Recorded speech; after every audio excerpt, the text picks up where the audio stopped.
Good afternoon all.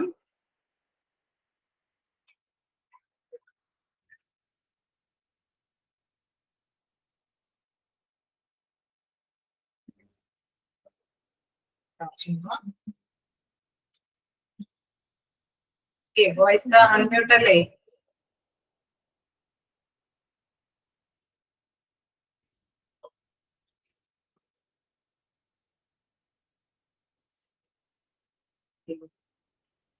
അപ്പൊ കഴിഞ്ഞ ക്ലാസ്സുകൾക്ക് വായിച്ചു നോക്കിയിരുന്നോ?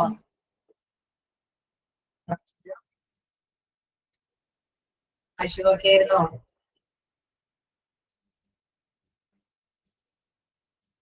എന്തെങ്കിലും ഡൗട്ടുകളുണ്ടോ? നമ്മള് എവിടെ വരെ എടുത്ത് നിർത്തിയത്? മോഡൽസ് എന്നെണ്ണം വരെ പറഞ്ഞു നിർത്തി അല്ലേ? ടെസ്റ്റ് മോഡൽ തുടങ്ങി നമുക്ക് ക്ലാസ് എടുക്കണം അല്ലേ? ശരിയല്ലേ?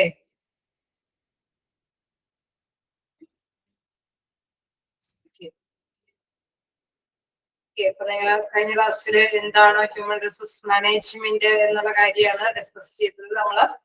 അപ്പൊ അതില് കൂടുതലായിട്ട് എന്താണ് ആ റിസോഴ്സസിനുള്ള പ്രാധാന്യം എന്താന്നുള്ള കാര്യം നമ്മൾ എന്തായാലും മനസ്സിലാക്കിയിട്ടുണ്ടാവും. എന്തായാലും തീർച്ചയായിട്ടും എന്താണ് നെക്സ്റ്റ് അല്ലെ, അവിടെ ആ ഒരു മോഡലിന്റെ തന്നെ ഒരു കണ്ടിന്യൂവേഷൻ ഉണ്ട്. 2 മോഡൽ കൂടി നമുക്ക് പറഞ്ഞു തീർക്കാനുണ്ട്. ഓക്കെ, നമുക്ക് സ്റ്റാർട്ട് ചെയ്യാലോ? കുഴപ്പമില്ലല്ലോ? എന്തെങ്കിലും ഡൗട്ടുകൾ കാര്യങ്ങളുണ്ടോ? ഓക്കെയാണ്. നമുക്ക് ഇനി നെക്സ്റ്റ് നോക്കാനുള്ളത് ഗസ്റ്റ് മോഡലാണ് അല്ലെ? ഹ്യൂമൻ റിസോഴ്സ് മാനേജ്മെന്റ് ഈ മോഡലിൽ എന്താണ് പറയുന്നത് നോക്കാം. This model was developed by David Guest in 1997. Okay, ഇത് ഡെവലപ്പ് ചെയ്തിരിക്കുന്നത് 1997. ആരാണ് ഡെവലപ്പ് ചെയ്തിരിക്കുന്നത്? ഡേവിഡ് ഗസ്റ്റ് ആണ്. അതൊന്ന് നോട്ട് ചെയ്ത് പോവാം, ഡേവിഡ് ഗസ്റ്റിന്റെ പേര്, അതോടൊപ്പം തന്നെ year. This model emphasizes on the assumption that the human resource manager has specific strategies to begin with, which demand certain practices and when executed will result in outcomes. നമുക്കറിയാം അവിടെ നമുക്ക് എന്താണ് ഒരു ഹ്യൂമൻ റിസോഴ്സ് മാനേജ്മെന്റ് അത് നല്ല രീതിയിൽ ക്രമീകരിച്ച് ചെയ്ത അവിടുത്തെ ആ ഒരു ഹ്യൂമൻ റിസോഴ്സിനെ നല്ല രീതിയിൽ കൈകാര്യം ചെയ്ത് കഴിഞ്ഞു കഴിഞ്ഞാൽ എന്താണ് അതിൽ നിന്ന് ഉണ്ടാവുക എന്ന് പറയുന്നത്? വില്ല റിസൾട്ട് ഇൻ ഔട്ട്കംസ്, നല്ലൊരു ഔട്ട്കംസ് റിസൾട്ട് ആയിട്ട് നേടിയെടുക്കാനായിട്ട് സാധിക്കും. അപ്പൊ നല്ല രീതിയിൽ കൈകാര്യം ചെയ്യണമെങ്കിൽ നമുക്കറിയാം സ്പെസിഫിക് ആയിട്ടുള്ള സ്ട്രാറ്റജീസ് അവിടെ അല്ലെ കൈകാര്യം ചെയ്ത് പോകണം. എന്ന് വെച്ചാൽ നല്ല തന്ത്രപരമായിട്ടുള്ള തീരുമാനങ്ങൾ എടുത്ത് ഡയറക്റ്റ് ചെയ്ത് അവിടെയുള്ള ഹ്യൂമൻ റിസോഴ്സിനെ കൈകാര്യം ചെയ്ത് പോയാൽ മാത്രമാണ് നല്ല ഔട്ട്കംസ് നേടിയെടുക്കാനായിട്ട് സാധിക്കുകയുള്ളൂ എന്നുള്ളതാണ് ഗസ്റ്റ് മോഡലിന്റെ അഭിപ്രായത്തിൽ പറയുന്നത് അല്ലെ? ഡേവിഡ് ഗസ്റ്റ് ആണ് അത് ഡെവലപ്പ് ചെയ്തിരിക്കുന്നത്. ഓക്കെ, അദ്ദേഹം പറയുന്ന അദ്ദേഹത്തിന്റെ വീക്ഷണത്തിൽ എന്താ പറയുന്നത്? HR manager has a specific strategies to begin with, which demand certain practices അല്ലെ? ചില പ്രാക്ടീസുകൾ, ചില തീരുമാനങ്ങളൊക്കെ അത് പ്രാക്ടീസ് ചെയ്ത് കൊണ്ടുപോകുമ്പോൾ when executed will result in outcomes.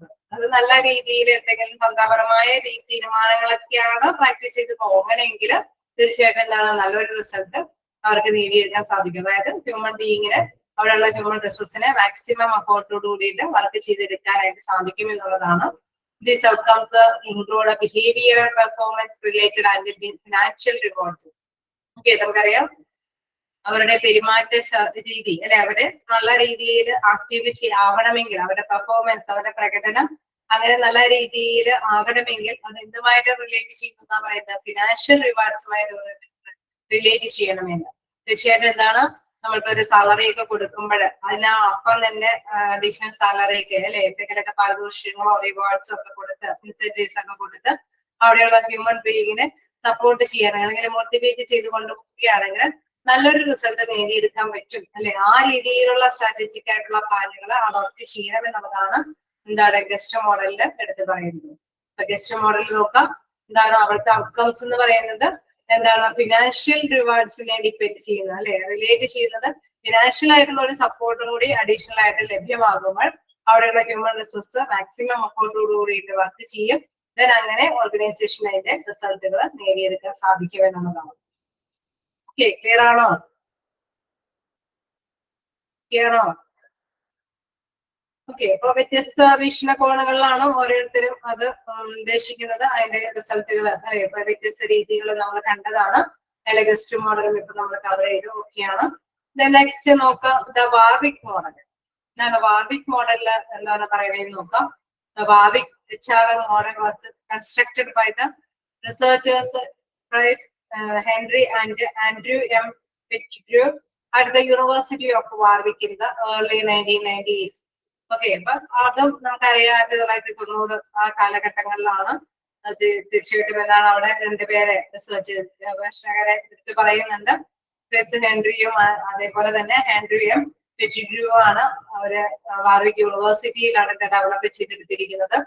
നോക്കാം, developed from the Harvard model, this HRM framework represents ആണ് analytical approach to HRM. Okay, അവിടെ പറയുന്നത് ഹവാർഡ് മോഡലിന്റെ എന്താണ് ഒരു അനലിറ്റിക്കൽ ആയിട്ടുള്ള ഒരു രീതിയാണ് HRM-ലൂടെ പറയുന്നത്. അതായത് നമുക്കറിയാം ഇന്റേണൽ ആൻഡ് എക്സ്റ്റേണൽ ഫാക്ടേഴ്സുകൾ അല്ലെ. അവിടെ ഹവാർഡ് മോഡലിൽ നമ്മൾ പറഞ്ഞായിരുന്നു സ്റ്റേക്ക് ഹോൾഡേഴ്സിന്റെയും സിറ്റുവേഷൻ ഫാക്ടേഴ്സും സ്റ്റേക്ക് ഹോൾഡേഴ്സിന്റെ ഇൻട്രസ്റ്റും അങ്ങനെയൊക്കെയുള്ള കുറെ കാര്യങ്ങളൊക്കെ നമ്മൾ പറഞ്ഞിരുന്നു അല്ലെ. അങ്ങനെയുള്ള ഒരു 5 കമ്പോണൻസിനെ നമ്മൾ വിലമതിക്കുന്നതായിട്ടാണ് നമ്മൾ പറയുന്നത്. അതിന്റെ അനലിറ്റിക്കൽ ആയിട്ടുള്ള ഒരു അപ്രോച്ച് ആണ് എന്തെന്ന് പറയുന്നത്. എന്താണ് നമ്മുടെ വാർവിക് മോഡൽ എന്ന് പറയുന്നത്. അതായത് ഇന്റേണൽ ആയിട്ടുള്ള എക്സ്റ്റേണൽ അല്ലെ. നമുക്കറിയാം അവിടെ കമ്പോളത്തിൽ നമ്മൾ മാർക്കറ്റും കൂടി കൺസിഡർ ചെയ്യണം. അതോടൊപ്പം തന്നെ ഇന്റേണൽ ആയിട്ട് ആ ഓർഗനൈസേഷനിലുള്ള ഇന്റേണൽ ആയിട്ടുള്ള മറ്റു ഇതുകൾ ഗവൺമെന്റ് ആയിട്ടുള്ള എന്തെങ്കിലും ആക്ടുകളൊക്കെ ഉണ്ടെങ്കിൽ അതെല്ലാം ശ്രദ്ധയോടെ കൈകാര്യം ചെയ്യണം. അങ്ങനെ എല്ലാം അല്ലെ ശക്തിയായ രീതിയിൽ അതുമായി ബന്ധപ്പെട്ട ആ ഒരു കമ്പനിയുമായി ബന്ധപ്പെട്ടുള്ള എല്ലാ ഫാക്ടേഴ്സുകളും അത് അനലിറ്റിക്കൽ വീക്ഷണത്തോടു കൂടി കൈകാര്യം ചെയ്യുമ്പോഴാണ് അതിൻ്റെതായിട്ടുള്ള റിസൾട്ട് നേടിയെടുക്കാൻ സാധിക്കുന്നത് എന്നുള്ളതാണ് വാർവിക് മോഡൽ എടുത്തു പറയുന്നത്. സോ ഇത് മനസ്സിലാക്കി വെക്കുക. ഹവാർഡ് മോഡൽ അല്ലെ, ഡെവലപ്ഡ് ഫ്രം ദ ഹവാർഡ് മോഡലിൽ നിന്നാണ് ഈ ഒരു വാർവിക് മോഡൽ വന്നിരിക്കുന്നത്. അതായത് HRM ഫ്രെയിംവർക്ക് റെപ്രസെന്റ്സ് ആണ് analytical approach to HRM. Okay, ഇതാണ് പ്രധാനമായിട്ടും ഇതിൽ പഠിക്കാനുണ്ട്. അതായത് വാർവിക് മോഡൽ എന്ന് പറയുന്നത് ഹവാർഡ് മോഡലിന്റെ ഒരു ഡെവലപ്മെന്റ് ആണ്. അതായത് ചൂടി വികസിത രൂപമാണ് എന്തെന്ന് പറയുന്നത് വാർവിക് മോഡൽ എന്ന് പറയാം. ഓക്കെ, അപ്പൊ ഹവാർഡ് മോഡൽ നിങ്ങൾക്ക് വീണ്ടും പറഞ്ഞ് ബോറടിപ്പിക്കേണ്ട കാര്യമില്ല. നമ്മൾ കഴിഞ്ഞ ക്ലാസ്സിൽ ഇച്ചിരി ഡീറ്റെയിൽ ആയിട്ട് പറഞ്ഞതാണ് എന്താണ് സ്റ്റേക്ക് ഹോൾഡേഴ്സ് ഇൻട്രസ്റ്റ്, ആരൊക്കെയാണ് സ്റ്റേക്ക് ഹോൾഡേഴ്സ് എന്നൊക്കെ നമ്മൾ പരിചയപ്പെട്ടതാണ്. ഓർമ്മയുണ്ടോ? ഓർമ്മയില്ലേ? ഓക്കെ, ഉണ്ട്. ഓക്കെ, അപ്പൊ വീണ്ടും നമ്മൾ പറഞ്ഞ് മനസ്സിലാക്കേണ്ടതില്ല, സമയം കളയേണ്ടതില്ല. ഓർത്ത് വെക്കുക, 4 മോഡലിനെ കുറിച്ചിട്ടാണ് നമ്മുടെ ടെക്സ്റ്റ് പ്രതിപാദിക്കുന്നത്. ഫസ്റ്റ് വണ് ഓക്കെയാണ്. ഫസ്റ്റ് വണ് എന്താണ് forward model, second one the Harvard model, third one Guest model and fourth one the Warwick model. Warwick model എന്ന് പറയുന്നത് ഹവാർഡ് മോഡലിന്റെ ഒരു ഡെവലപ്മെന്റ് സ്റ്റേജ് ആണ് എടുത്ത് പറയുന്നത്. അനലിറ്റിക്കൽ അപ്രോച്ച് ഓഫ് HRM ആണ്. ഓക്കെ, ജസ്റ്റ് ഇതൊക്കെ ഒന്ന് നോട്ട് ചെയ്ത് പോവുക. ആ ഇയേഴ്സ് ഒക്കെ ഒന്ന് നോട്ട് ചെയ്യാം. അത് ഏത് അല്ലെ അതുമായി ബന്ധപ്പെട്ടുള്ള റിസർച്ചേഴ്സിന്റെ പേരും കൂടി ഒന്ന് നോട്ട് ചെയ്തു. ഓക്കെ അല്ലേ? നമുക്ക് നോക്കാനുള്ളത് ഒബ്ജക്റ്റീവ്സ് ഓഫ് HRM ആണ്. ഓക്കെ, അപ്പൊ ഹ്യൂമൻ റിസോഴ്സ് മാനേജ്മെന്റിന്റെ ഒബ്ജക്റ്റീവ്സ് ലക്ഷ്യങ്ങൾ എന്തൊക്കെയാണെന്നുള്ളതാണ് ഇനി നെക്സ്റ്റ് നോക്കാനുള്ളത്. അപ്പൊ HRM മാനേജ്മെന്റ് എന്ന് പറയുന്നത് നിങ്ങൾ ഏകദേശം ഒരു ധാരണയെ എത്തിയല്ലേ, അത്യാവശ്യം മനസ്സിലായി. നല്ലൊരു ക്രമീകരണത്തോട് കൂടിയിട്ട് അവിടെയുള്ള ഹ്യൂമൻ റിസോഴ്സിനെ കൈകാര്യം ചെയ്തിട്ട് നല്ലൊരു ബെറ്റർ റിസൾട്ട് അല്ലെ, നല്ലൊരു ബെറ്റർ ഔട്ട്കംസ് ഉണ്ടാക്കുക. അത് ഏത് രീതിയിലൊക്കെയാണെന്നുള്ളത് വളരെ വളരെ നല്ല രീതിയിൽ അനലൈസ് ചെയ്യണം അല്ലെ. കാരണം നമുക്കറിയാം ഏതൊരു കമ്പനിക്ക് ആണെങ്കിലും അവിടെ എന്തെങ്കിലുമൊക്കെ തർക്കങ്ങളൊക്കെ വരാനൊക്കെ ആയിട്ടുള്ള സാധ്യതകളുണ്ട്. അപ്പൊ അവിടെയുള്ള എംപ്ലോയീസിനൊക്കെ സാറ്റിസ്ഫൈഡ് ആക്കി ഒപ്പം തന്നെ എന്തെങ്കിലും ലീഗൽ ആയിട്ടുള്ള നടപടിക്രമങ്ങൾ ഉണ്ടെങ്കിൽ അതൊക്കെ ഫുൾഫില്ല് ചെയ്ത് അതേമാതിരി തന്നെ പാരിസ്ഥിതികമായ എൻവയൺമെന്റൽ ഫാക്ടേഴ്സ് അങ്ങനെ പലതരത്തിലുള്ള ഫാക്ടേഴ്സിലൊക്കെ തന്നെ കൺസിഡർ ചെയ്ത് ആ ഓർഗനൈസേഷന് നന്നായിട്ട് മൂവ് ചെയ്താൽ മാത്രമാണ് റിസൾട്ട് നേടിയെടുക്കാനായിട്ട് സാധിക്കുകയുള്ളൂ. ഇനി നമുക്ക് ഒബ്ജക്റ്റീവ്സ് ഓഫ് HRM-ലേക്ക് നോക്കാം. ഒബ്ജക്റ്റീവ്സ് ഓഫ് HRM-ല് ഫസ്റ്റ് പോയിന്റ് നോക്കുകയാണെങ്കിൽ to help the organisation to attain its goal effectively and efficiently by providing competent and motivated employees. Okay, അപ്പൊ ഓർഗനൈസേഷൻ അതിന്റെ ഗോള് അല്ലെ ലക്ഷ്യം നേടിയെടുക്കുന്നത് ഫലപ്രദമായ രീതിയിൽ അല്ലെങ്കിൽ കാര്യക്ഷമമായിട്ടുള്ള രീതിയിൽ നേടിയെടുക്കണമെങ്കിൽ തീർച്ചയായിട്ടും അവിടെയുള്ള എംപ്ലോയി നല്ല രീതിയിൽ അവരുടെ വർക്കുകൾ കാര്യക്ഷമമായിട്ട് തന്നെ ചെയ്യണം അല്ലെ. ശരിയല്ലേ? ഒരു വർക്ക് ചെയ്യാത്ത എംപ്ലോയീസ് ആണെങ്കിൽ ഉദ്ദേശിച്ച ലക്ഷ്യം ഉദ്ദേശിച്ചുകൊണ്ട് തന്നെ കിടക്കുള്ളൂ അല്ലെ. ലക്ഷ്യങ്ങളൊന്നും നേടിയെടുക്കാൻ പറ്റില്ല. നമുക്കറിയാം എത്രമാത്രം മിഷനറി സ്ഥാപിച്ചാലും ഫണ്ട് ഇറക്കിയാലും അവിടെയുള്ള ഹ്യൂമൻ ബീയിങ് നല്ല കാര്യക്ഷമമായിട്ട് പ്രവർത്തിച്ചില്ലെങ്കിൽ അതിന്റെ റിസൾട്ട് നേടിയെടുക്കാനായിട്ട് സാധിക്കില്ല. അല്ലേ? ശരിയല്ലേ?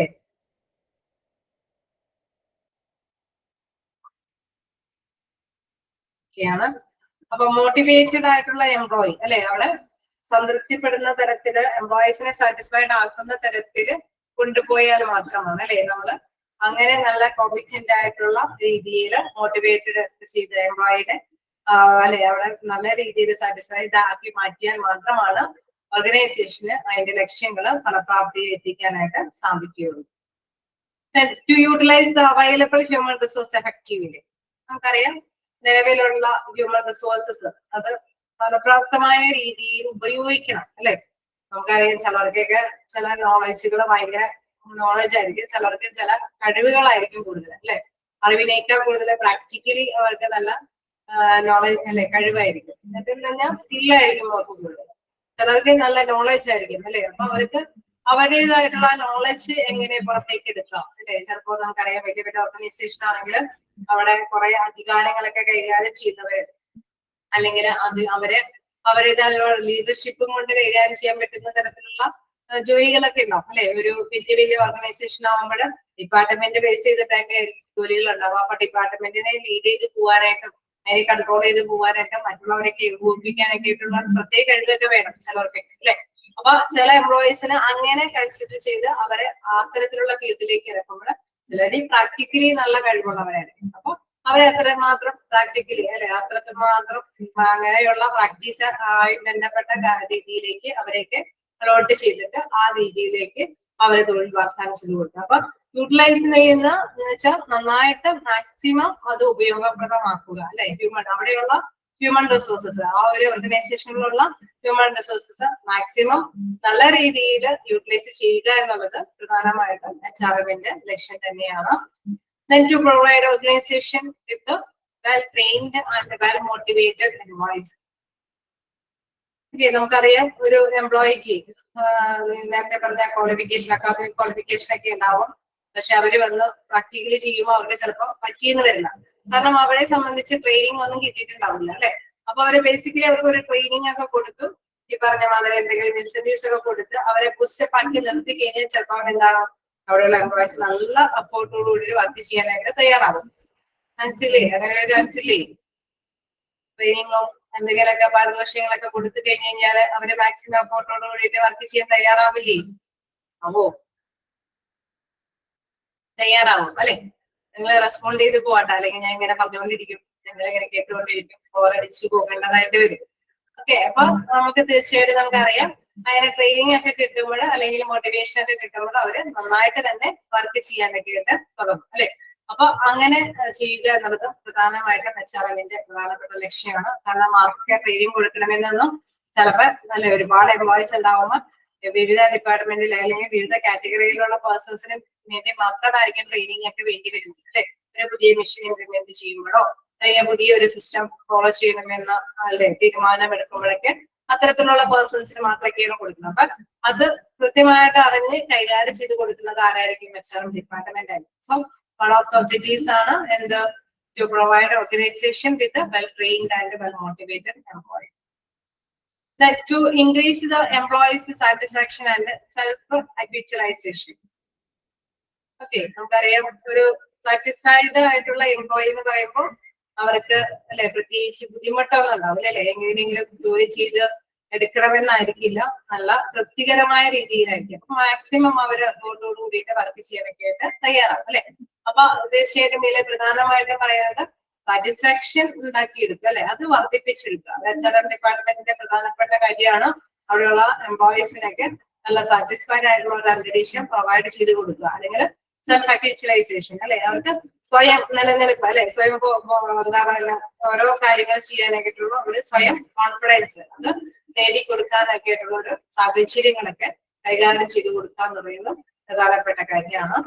Then to develop and maintain the quality of work life. നമുക്കറിയാം ഒരു അല്ലെ നല്ലൊരു ജീവിതം അവർക്ക് തീർച്ചയായിട്ടും എന്താണ് അവരെ സാറ്റിസ്ഫാക്ഷനിലേക്ക് എത്തിക്കും അല്ലെ. എന്തായാലും ഒരു ജീവനക്കാരൻ അവര് റിസൾട്ട് അല്ലെ അവര് ചെയ്യുന്ന ജോലിയുടെ റിസൾട്ട് ഏറ്റവും മനോഹരമാവണമെങ്കിൽ എന്താണ് ബേസിക്കലി അവര് ലൈഫിലും എന്താണ് സാറ്റിസ്ഫൈഡ് ആയിരിക്കണം അല്ലെ ക്വാളിറ്റിയോട് കൂടിയിട്ടുള്ള ഒരു തൊഴിൽ അല്ലെ ജോലി തന്നെ അവർക്ക് അതിനുള്ള സാഹചര്യങ്ങളൊക്കെ അനുകൂലമാക്കി കൊടുക്കണം. സോ അതും ഇതിന്റെ പ്രധാനപ്പെട്ട കാര്യമാണ് അല്ലെ നമ്മളിപ്പോ എംപ്ലോയി ബെനിഫിറ്റ്സ് കാര്യങ്ങളൊക്കെ കൊടുക്കുമ്പോൾ ചിലപ്പോ ട്രാവലിംഗ് അലവൻസ് അല്ലെങ്കിൽ റെന്റ് അല്ലെ ഹൗസ് ഒക്കെ വെക്കാനൊക്കെ ഉള്ള അല്ലെങ്കിൽ ലോൺ ഫെസിലിറ്റീസ് ഇതൊക്കെ കൊടുക്കുന്ന എന്താണ് അവരുടെ ജീവിത നിലവാരം ഉയർത്തി കൊടുക്കുകയാണ്. അവരുടെ ജീവിത നിലവാരം ഉയർത്തി കൊടുക്കുമ്പോൾ എന്താ പ്രത്യേകത അവർ സാറ്റിസ്ഫാക്ഷനോട് കൂടിയിട്ട് ജോലിയിൽ പ്രവേശിക്കാനാണ് അല്ലെങ്കിൽ ജോലി തുടരാനായിട്ട് തയ്യാറാവും. അങ്ങനെ സാറ്റിസ്ഫൈഡ് ആയിട്ടുള്ള എംപ്ലോയി ആണെങ്കിൽ നല്ല ബെറ്റർ റിസൾട്ട് ആയിരിക്കും അവരിൽ നിന്ന് ഉണ്ടായിരിക്കുക. ഓക്കെ, അപ്പൊ അതും പ്രധാനപ്പെട്ട ഒരു കാര്യമാണ്. 6th പോയിന്റ് നോക്കുകയാണെങ്കിൽ you communicate human resource policies to all employees. Okay, അപ്പൊ HRM മാനേജ്മെന്റ് അല്ലെങ്കിൽ മാനേജ്മെന്റിന്റെ പ്രധാനപ്പെട്ട മറ്റൊരു ലക്ഷ്യം എന്ന് പറയുന്നത് എന്തൊക്കെ നിയമങ്ങളൊക്കെ ഉണ്ടാക്കുന്നുണ്ടോ അത് എല്ലാ എംപ്ലോയീസിനും അല്ലെ നല്ല രീതിയിൽ ആശയവിനിമയം നേർത്തി കൊടുക്കുക. ഓക്കെ, ആരും അതിനെയൊന്നും അല്ലെ ഓപ്പോസിറ്റ് ആയിട്ട് പെരുമാറാതിരിക്കാനായിട്ട് എന്തെങ്കിലും പോളിസികൾ നയങ്ങളൊക്കെ നടപടിക്രമങ്ങളൊക്കെ കൊണ്ടുവരുന്നുണ്ടെങ്കിൽ എല്ലാവരിലേക്കും ഒരുപോലെ അതിന്റെ ആ ഒരു പ്രാധാന്യം എത്തിക്കുക എന്നുള്ളതും പ്രധാനപ്പെട്ട കാര്യമാണ്. Then to increase to the fullest the employees job satisfaction and self-actualization. Actually നമ്മൾ മൊത്തത്തിൽ ഇത് കാണുമ്പോൾ നമ്മൾ പ്രധാനമായിട്ട് മനസ്സിലാക്കുന്നത് ഒരു തൊഴിലിന്റെ അല്ലെ ഒരു തൊഴിലിടത്തിലെ ആ തൊഴിലാളിയുടെ മാക്സിമം സംതൃപ്തി അത് വികസിപ്പിച്ചു കൊണ്ടുവരിക അല്ലെ അത് വളർത്തിക്കൊണ്ട് വന്നിട്ട് അവർക്ക് സ്വയം തന്നെ ഒരു കോൺഫിഡൻസ് ഉണ്ടാക്കിയിട്ട് വർക്ക് ചെയ്യാനായിട്ടുള്ള ഒരു സാഹചര്യങ്ങൾ അറേഞ്ച് ചെയ്ത് കൊടുക്കുക എന്നുള്ളതാണ് പ്രധാനമായിട്ട് നമ്മുടെ ഹ്യൂമൻ റിസോഴ്സ് മാനേജ്മെന്റിന്റെ ലക്ഷ്യത്തിൽപ്പെടുന്നത്. ക്ലിയറോ? അയച്ചു നോക്കാം. ഏതെങ്കിലും പോയിന്റ് കിട്ടാത്തതുണ്ടോ?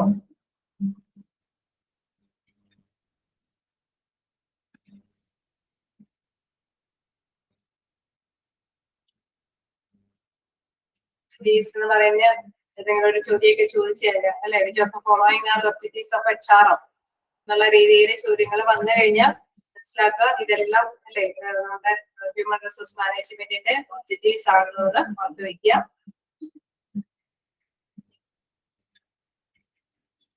അല്ലെങ്കിൽ എന്താണ് നമ്മുടെ ഒബ്ജക്റ്റീവ്സിൽ പെടാത്തത് ഏതെങ്കിലും ഉണ്ടോ എന്ന് ചോദിക്കുമ്പോൾ ആ ഒരു രീതിയിൽ ഓർത്തിരിക്കുക. എപ്പോഴും ഹ്യൂമൻ റിസോഴ്സിനെ ബേസ് ചെയ്തിട്ട് അവരുടെ സാറ്റിസ്ഫാക്ഷൻ അവരുടെ എഫിഷ്യൻസി കൂട്ടുക അവരുടെ എഫക്റ്റീവ്നെസ് കൂട്ടുക അങ്ങനെയൊക്കെയുള്ള പൊതുവായിട്ടുള്ള കാര്യങ്ങളാണ് പൊതുവെ HRM മാനേജ്മെന്റിന്റെ പ്രധാനപ്പെട്ട ലക്ഷ്യങ്ങളിൽ പെടുന്നത് അല്ലെ ഒബ്ജക്റ്റീവ്സ്. ഓക്കെ അല്ലേ? കണ്ടിന്യൂ ചെയ്തോട്ടെ. ഓക്കെ, എന്തെങ്കിലും ഡൗട്ടുകൾ ഉണ്ടെങ്കിൽ ചോദിക്കാം കേട്ടോ. നെക്സ്റ്റ് നോക്കാം, കണ്ടിന്യൂ ചെയ്യാം. Characteristics of human resource management. ഇനി എന്തൊക്കെയാണ് സവിശേഷതകൾ നോക്കാം ഹ്യൂമൻ റിസോഴ്സ് മാനേജ്മെന്റ്. ഓക്കെ, നിങ്ങൾ റെസ്പോണ്ട് ചെയ്യാൻ തന്നെ ശ്രമിക്കുക കേട്ടോ. ഞാൻ ചോദ്യങ്ങളൊക്കെ ചോദിച്ച് നമുക്ക് പോവാം, അല്ലെങ്കിൽ ഞാൻ മാത്രം ഇങ്ങനെ സംസാരിച്ചു പോകും. ഓക്കെ, HRM റിക്രൂട്ട്സ് അല്ലെ നമ്മള് മെയിൻ ആയിട്ട് ഇതിന്റെ സവിശേഷതകൾ നോക്കുകയാണെങ്കിൽ ഇതിൽ പ്രധാനമായിട്ട് നമുക്ക് അറിയാവുന്നതാണ് ഹ്യൂമൻ റിസോഴ്സസ് ആണ് അല്ലെ. അവിടുത്തെ ഒരു സ്ഥാപനത്തിലെ അവിടുത്തെ ഹ്യൂമൻ ബീയിങ്ങിനെ സംബന്ധിച്ച് അവിടുത്തെ എംപ്ലോയീസിനെ സംബന്ധിച്ചിട്ടുള്ള മെയിൻ ആയിട്ടുള്ള കാര്യങ്ങളാണ് ഇതിലുണ്ടായിരിക്കുക അല്ലെ. അവരുടെ അപ്പോയിന്റ്മെന്റ്സ് കാര്യങ്ങൾ അവർക്ക് ഇന്റർവ്യൂ കൊടുക്കുക അവരുടെ സെലക്ഷൻ നടപടിക്രമങ്ങൾ അവർക്ക് എന്തെങ്കിലും ബെനിഫിറ്റ്സുകളൊക്കെ ഉണ്ടാകുന്നുണ്ടെങ്കിൽ ആ പാക്കേജിലൊക്കെ തീരുമാനിക്കുക അല്ലെങ്കിൽ അവർക്ക് ഏതെങ്കിലും നിർദ്ദേശങ്ങൾ അല്ലെ അങ്ങനെ പലതരത്തിൽ അവരുടെ പെർഫോമൻസ് ഉയർത്തിക്കൊണ്ടുവരാനായിട്ട് അവരെ നല്ല സാറ്റിസ്ഫൈഡ് ആക്കാനായിട്ട് അവരുടെ ഔട്ട്കംസ് ഹൈ ആക്കി കൊണ്ടുവരാനായിട്ട് അങ്ങനെ അവര് കമ്പനിയിൽ നിന്ന് വിട്ടുപോവാതിരിക്കാനായിട്ട് അങ്ങനെ ആ ഒരു എംപ്ലോയീസിനെ ഡിപെൻഡ് ചെയ്തിട്ടുള്ള കാര്യങ്ങളൊക്കെ തന്നെയാണ് HRM ഡിപ്പാർട്ട്മെന്റ് ഹാൻഡിൽ ചെയ്യുന്നത് അല്ലെ. അപ്പൊ അതിന്റെ സവിശേഷതകളും അങ്ങനെയൊക്കെ തന്നെയാണ് ഫസ്റ്റ്ലി പറയുന്നത്. HRM റിക്രൂട്ട്സ് ആണ്. Human resource management recruits or hires people to fill up the vacant positions of the organization.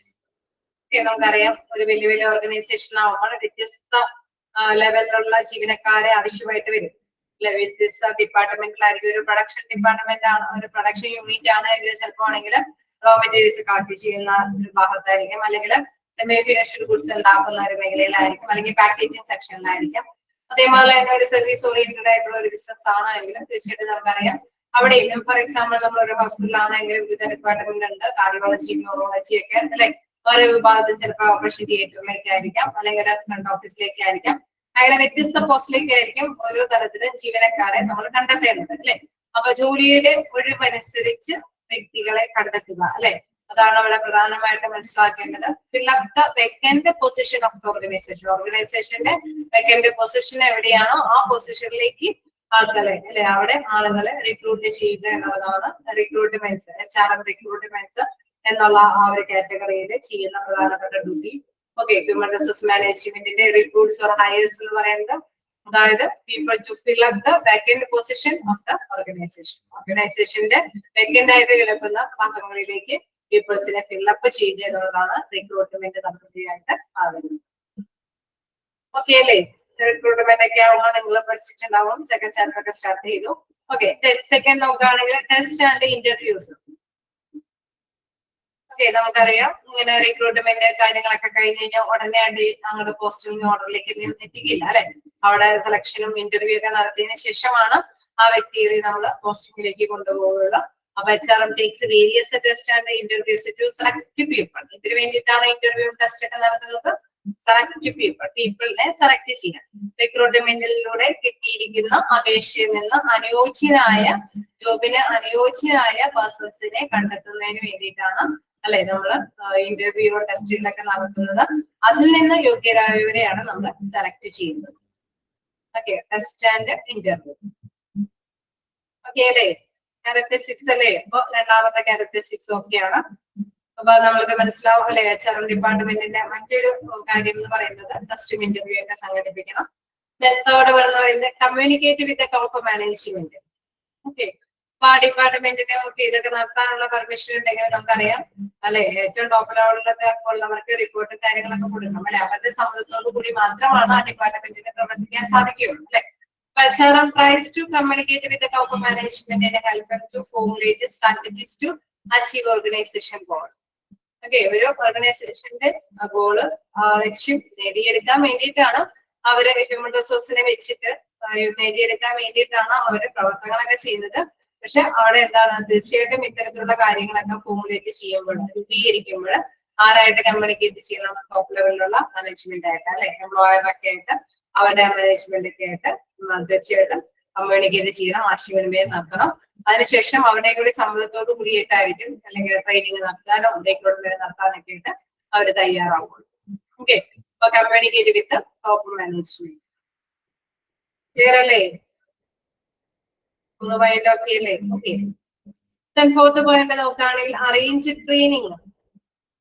Okay, നമ്മളിപ്പോ റിക്രൂട്ട്മെന്റ് ഒക്കെ ടോപ്പ് മാനേജ്മെന്റ് സമ്മതത്തോടെ കൂടി നടത്തി. ഓക്കെ, അതിനുശേഷം നമ്മൾ സെലക്ട് ഒക്കെ ചെയ്തു. ഇവർക്ക് സെലക്ട് ചെയ്ത് നമ്മൾ അപ്പോയിന്റ്മെന്റ് ഒക്കെ കൊടുക്കുമ്പോൾ ചിലപ്പോൾ ഇവിടെ ഫ്രഷേഴ്സ് ആയിരിക്കും. അപ്പൊ അവർക്ക് വേണ്ടിയിട്ട് ചിലപ്പോൾ എവിടെയെങ്കിലും കുറച്ച് സ്ഥിതിക്ക് എന്ത് കൊടുക്കേണ്ടതായിട്ട് വരും? എന്തെങ്കിലും കൊടുക്കേണ്ടതായിട്ട് വരുമോ?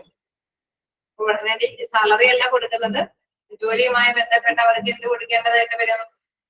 ഒരു പരിചയം കൊടുക്കേണ്ടതായിട്ട് വരും അല്ലെ, വരില്ലേ? ജോലി പരിചയം കൊടുക്കേണ്ടതായിട്ട് വരില്ലേ? വരും അല്ലെ. അപ്പൊ അറേഞ്ച് ട്രെയിനിങ്, അത്തരത്തില് ട്രെയിനിങ് അറേഞ്ച് ചെയ്ത് കൊടുക്കണം അല്ലെ.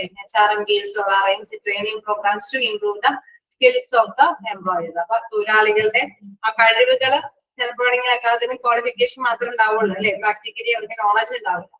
അപ്പൊ എങ്ങനെയൊക്കെയാണ് തുടങ്ങേണ്ടത്, ആരൊക്കെയാണ് പ്രവർത്തകര്, ആരോടൊക്കെയാണ് റെസ്പോൺസിബിൾ ആയിട്ടുണ്ടാകുന്നത്, നമ്മൾ റിപ്പോർട്ടൊക്കെ ആർക്ക് കൊടുക്കണം, എന്തൊക്കെ ഡ്യൂട്ടിയാണ് ചെയ്യേണ്ടത് അല്ലെ, അങ്ങനെയൊക്കെയുള്ള കൃത്യമായിട്ടുള്ള കാര്യങ്ങൾ ആ ട്രെയിനിങ് ടൈമിൽ അവർക്ക് സമ്പാദിക്കാനായിട്ട് സാധിക്കും. അപ്പൊ അതെല്ലാം ഒരുക്കി കൊടുക്കേണ്ടതും HRM ഡിപ്പാർട്ട്മെന്റ് തന്നെയാണ്. Then evaluate the performance. Training കൊടുത്തു കഴിഞ്ഞു കഴിഞ്ഞാൽ പിന്നെ അവരെ പിന്നൊന്നും ശ്രദ്ധിക്കില്ല, അവർക്ക് പിന്നെ ജോലി വാഗ്ദാനം ചെയ്ത് കൊടുക്കുകയാണോ ചെയ്യുന്നത്? അല്ല, ട്രെയിനിങ് കൊടുത്ത രീതിയിൽ അവർ ശരിയായിട്ട് ചെയ്യുന്നുണ്ടോ എന്ന് ഇവാലുവേറ്റ് ചെയ്തു അല്ലെ, അത് വിലയിരുത്തണം. HRM gives or arrange training programs to improve the skills of the employee. നമ്മൾ പറഞ്ഞു കഴിയുമ്പോൾ വീണ്ടും ഈ കൊടുത്ത ട്രെയിനിങ് എങ്ങനെ പെർഫോം ചെയ്യുന്നു അല്ലെ. HRM evaluates the performance of the employees and on this evaluation employees get promoted. Okay, അവര് ഒക്കെ ആണെങ്കിൽ തീർച്ചയായിട്ടും നമുക്കറിയാം അപ്പോയിന്റ്മെന്റും കാര്യങ്ങളൊക്കെ അവർക്ക് കൊടുക്കും അല്ലെ. അതല്ല എന്താണ് ടൈം പീരീഡ്, ട്രെയിനിങ് പീരീഡിൽ അവര് നല്ല രീതിയിൽ പെർഫോം ചെയ്യാൻ പറ്റിയില്ലെങ്കിൽ ചിലപ്പോ ആണെങ്കിൽ അവരെ തടയാനായിട്ടുള്ള സാധ്യതകളും ഉണ്ട് അല്ലെ. ട്രെയിനിങ് പീരീഡിൽ ഓക്കെ ആണെന്ന് പെർഫോമൻസ് അവരുടെ പ്രകടനങ്ങൾ വിലയിരുത്തുക എന്നുള്ളതാണ് ഇതിൽ പറയുന്നത്. Evaluate performance and on evaluation employee get promoted. അപ്പൊ എന്താണ്, എന്ത് കഴിയുമ്പോഴാണ് എംപ്ലോയിനെ പ്രൊമോട്ട് ചെയ്യാനായിട്ട് പറ്റുള്ളൂ? ഏതെങ്കിലും പ്രോസസ്സ് കഴിഞ്ഞിട്ടാണോ എംപ്ലോയിനെ പ്രൊമോട്ട് ചെയ്യുന്നത്? എന്ത് പ്രോസസ്സ് കഴിഞ്ഞിട്ടാണ്? ട്രെയിനിങ് കൊടുത്ത് അതിനുശേഷം എന്ത് നടപടി സ്വീകരിച്ചതിന് ശേഷമാണ് അവരെ പ്രൊമോട്ട് ചെയ്യുന്നത്? അതായിരിക്കും. നിങ്ങൾക്ക് മെസ്സേജ് അയക്കാട്ടോ.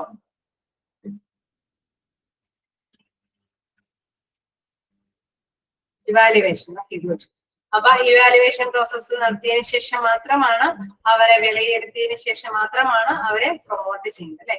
അവരെ ചിലപ്പോൾ ജോലിയിലേക്ക് ഒന്നും കൂടി ഇൻ കേസ് നമുക്കാണെങ്കിൽ ഇപ്പൊ പ്രൊമോഷൻ എന്ന് പറയുമ്പോൾ ഏറ്റവും പെട്ടെന്ന് ആലോചിക്കുന്നത് എന്താണ്? നമുക്ക് ഹയർ പൊസിഷനിലേക്ക് ജോലിയിൽ പ്രൊമോഷൻ അനുവദിക്കുക എന്നുള്ളത് അല്ലെ. അതും ഇങ്ങനെയൊക്കെ തന്നെയാണ്. അവർ നല്ല എക്സ്പീരിയൻസ്ഡ് ആയിട്ട് നല്ലതായിട്ട് വർക്ക് ചെയ്യുന്നുണ്ടെങ്കിൽ ടോപ്പ് ലെവലിൽ എന്തെങ്കിലുമൊക്കെ വേക്കൻസികൾ വരുമ്പോൾ അവരെ വിലയിരുത്തിയതിനു ശേഷമാണ് അവർക്ക് റെക്കമെൻഡ് ചെയ്യുന്നത് അല്ലെ. അവരെ വേണമെങ്കിൽ പോസ്റ്റ് ചെയ്യാനുള്ള ഒരു തീരുമാനത്തിലേക്ക് മാനേജ്മെന്റ് എത്തുന്നത്. HRM-ന്റെ സഹായത്തോട് കൂടിയിട്ട്, ആ ഡിപ്പാർട്ട്മെന്റിന്റെ സഹായത്തോട് കൂടിയിട്ട് തന്നെയാണ് മാനേജ്മെന്റ് ആ തീരുമാനത്തിൽ എത്തിയിട്ട് പ്രൊമോഷൻ നടപടികളൊക്കെ സ്വീകരിക്കുന്നത്. സോ എന്തായാലും വിലയിരുത്തല് അവിടെ മസ്റ്റ് ആയിട്ടുള്ള കാര്യമാണ്. ട്രെയിനിങ് ഒക്കെ കൊടുത്തതിന് ശേഷം അല്ലെങ്കിൽ ഇങ്ങനെയുള്ള ടൈമുകൾ ടോപ്പ് ലെവലിലുള്ള വേക്കൻസികളൊക്കെ വരുമ്പോഴും എന്താണ്, ഇവരെ വിലയിരുത്തതിന് ശേഷമാണ് അവർക്ക് അപ്പോയിന്റ്മെന്റ്സ് കൊടുക്കുന്നത്. Exit interview. Exit interview എന്താന്ന് നോക്കുക. HRM takes exit interviews when an employee quit his job. ഓക്കെ, ഇവരിപ്പോ നമ്മളെ വിലയിരുത്തി അപ്പോയിന്റ്മെന്റ് ഒക്കെ കൊടുത്ത് അവർ ജോലി ചെയ്തുകൊണ്ടിരിക്കുകയാണ്. ഓക്കെ, ഇടയ്ക്ക് വെച്ചുകൊണ്ട് അവർ നിർത്തിപ്പോകും. അപ്പൊ എന്താണ്, അവരെ അപ്പോഴും HRM ഇപ്പൊ പോണേ എന്ന് പറയാല്ല, ചെയ്യുന്നത് എന്തുകൊണ്ടാണ് അവര് പോയെന്നുള്ളത് മനസ്സിലാക്കണം അല്ലെ. അവർക്ക് ഇവിടുത്തെ കണ്ടീഷൻ മോശമായിട്ടാണോ? പോണെങ്കിൽ നല്ല എംപ്ലോയി ആയിരിക്കും, ഗുഡ് എംപ്ലോയി ആയിരിക്കും. വിട്ടതിനൊക്കെ പോയി കഴിയുമ്പോൾ അല്ലെ, സ്വാഭാവികമായിട്ടും ഡിപ്പാർട്ട്മെന്റിന്റെ അങ്ങനെ ഒരു റെസ്പോൺസിബിലിറ്റി ഉണ്ട്. എന്തുകൊണ്ടാണ് ഇവര് പോയത് അല്ലെ. അത് തീർച്ചയായിട്ടും ആ ഇന്റർവ്യൂ നടത്തിയതിനു ശേഷം, എക്സിറ്റ് ഇന്റർവ്യൂ നടത്തിയതിനു ശേഷം മനസ്സിലാക്കേണ്ടതാണ് എംപ്ലോയി എന്തുകൊണ്ടാണ് ആ ജോലിയിൽ നിന്ന് വിട്ടുപോയി എന്നുള്ളതാണ്. അപ്പൊ അതും HRM ഡിപ്പാർട്ട്മെന്റിന്റെ ഒരു ക്യാരക്ടറിസ്റ്റിക്സ് തന്നെയാണ്. വീണ്ടും collect various suggestions. Okay, exit interview വരുമ്പോൾ നിങ്ങൾക്ക് ഡൗട്ട് വരരുത്. ആ ജോലി നിർത്തിപ്പോകുമ്പോൾ അവർക്ക് എന്തുകൊണ്ടത് നിർത്തിപ്പോയി എന്നുള്ള കാര്യത്തിനെ കുറിച്ചിട്ട് അല്ലെ വിലയിരുത്തുന്നതാണ് എക്സിറ്റ് ഇന്റർവ്യൂ.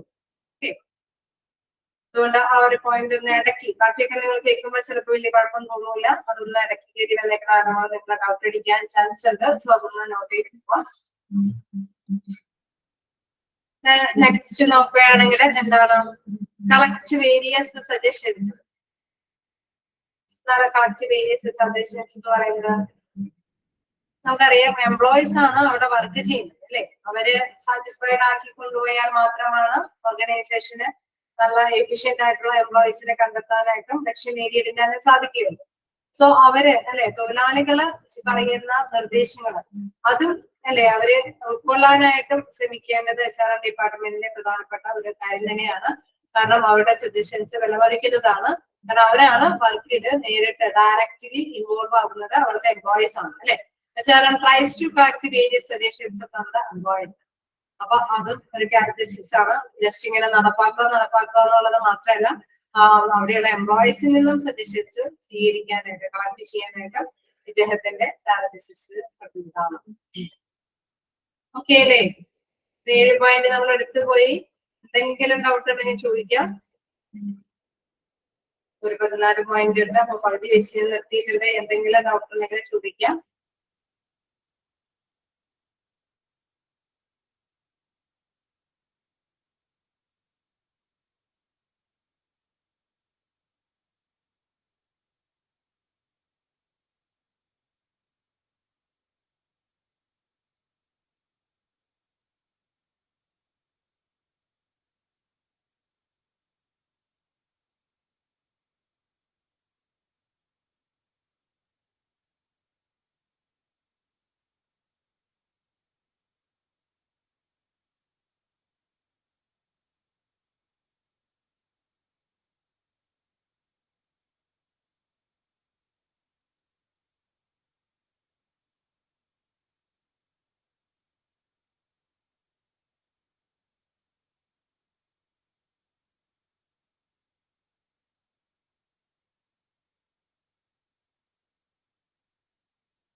ഓക്കെ,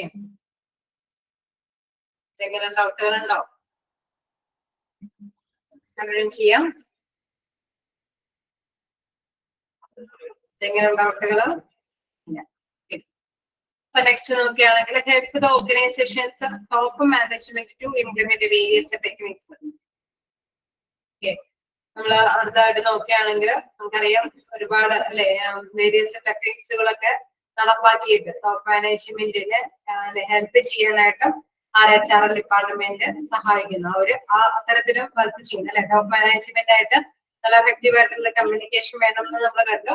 അതോടൊപ്പം തന്നെ വ്യത്യസ്ത ടെക്നിക്കുകളൊക്കെ പ്രയോഗിക്കണമെന്ന് അല്ലെ, അത്തരത്തിലുള്ള കാര്യങ്ങളൊക്കെ ഹെൽപ്പ് ചെയ്ത് അവിടെ മാനേജ്മെന്റിനെ ബോധ്യപ്പെടുത്തുന്നതും ആര് തന്നെയാണ്? HR ഡിപ്പാർട്ട്മെന്റ് ആണ്.